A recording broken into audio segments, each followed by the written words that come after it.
Hey guys, how's everything going? My name is Dwight. Basically, we're going to go over the improvements and upgrades that we have, take from our brainstorming session and do an implementation and try to make a better, what we call now a beer craft or beer session. So we're going to go over a couple of things, what it is. Basically, what we did like an process improvement based on the packaging around the beer itself, and hopefully go to a more standardized process. And then one of the things too that most folks wanted to bring together is actually have a more enjoyable experience. So what does that mean? That means actually food pairing with the beer. And then also one of the big things too is by harmonizing the standardization is actually on a more micro level in your home. How do you create like a social contract with your peers that you're actually having this beer session with? And by doing so, you can kind of drive to a better cost, better efficiency, more enjoyable experience across the board for everybody. Hi guys, so again, let's go over just kind of some of the presentation and what this actually means.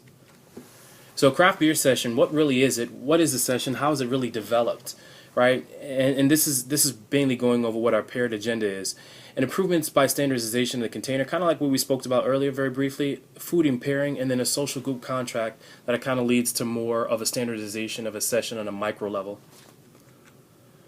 So a craft beer session is really defined as a customized beer share experience utilizing like local craft beer throughout the United States. And what that means for us here in California is there's about 87 local breweries, I should say microbrews, just in the San Diego area. And that's concentrated within a 1.5 mile radius.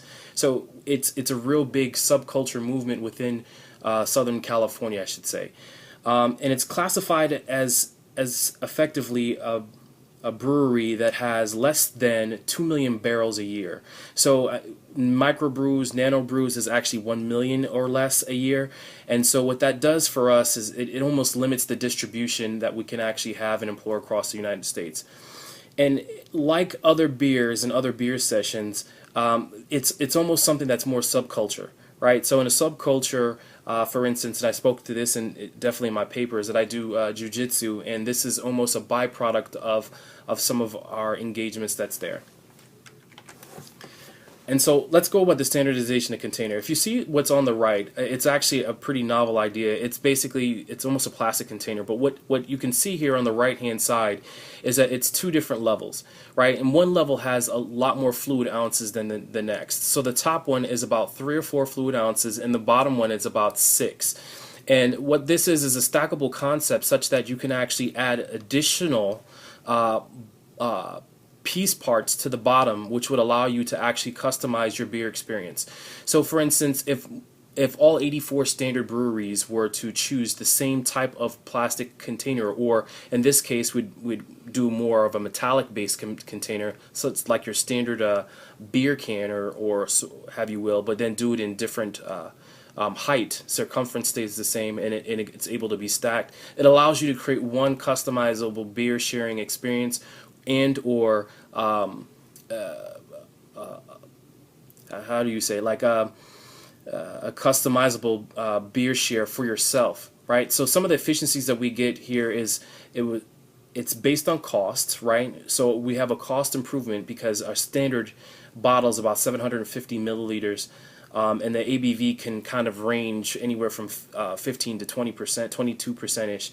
And so it's a customizable experience for any user. It's shareable across brewers. So now if multiple breweries have the same concept, you can actually mix and match and create a more customizable experience for any user.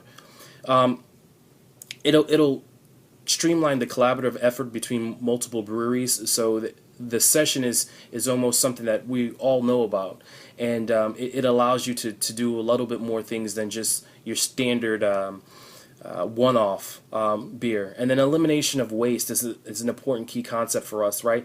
So a lot of these beer sessions that we have, if it's 4 or 5 people, we're so it's almost where we're looking first to do more sampling than we are looking to have quantity of something. And so this helps us kind of manage the waste that's there, which effectively saves costs for all of us.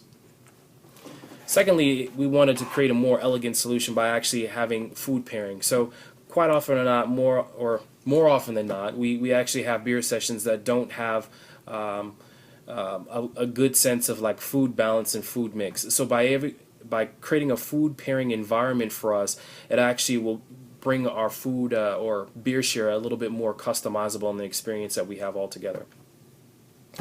And again, having that more themed for what beer share that is, it makes it a little bit more customizable. So for instance, in the wintertime, someone's experiencing an imperial stout, sweet stout, and porter, and perhaps even a barley wine in a beer session, and that's paired appropriately. Whereas if in the where in the summertime, someone may be wanting like a classic pilsner, maybe an IPA or a double IPA in this case, and for that, it'll create more of a summer balance type of beer share. Lastly, the social contract and standardization of the beer share. This is on a more micro level. So what that means for us is that we would actually create like almost like a contract, or what we call like a club. So what people would do is very plainly sign up for certain rules that we all will abide by X amount of standard in terms of dollars that we're going to spend on a beer share. And if we actually put in dollars earlier on the year, then we can allocate that appropriately across the year to make sure that we have 3 or 4 good experiences with people, experiencing not only the food portion of it, but then also the beer. And then it allows the fundings to kind of get the local market and basically have a local venue. And so one of the other things too we wanted to make sure that was in a social contract was the ability for us to manage safety for everyone. So this was all taken from some of our ideas that we had from our brainstorming session, and we wanted to pare it down into a micro level and what that meant for us on a local level.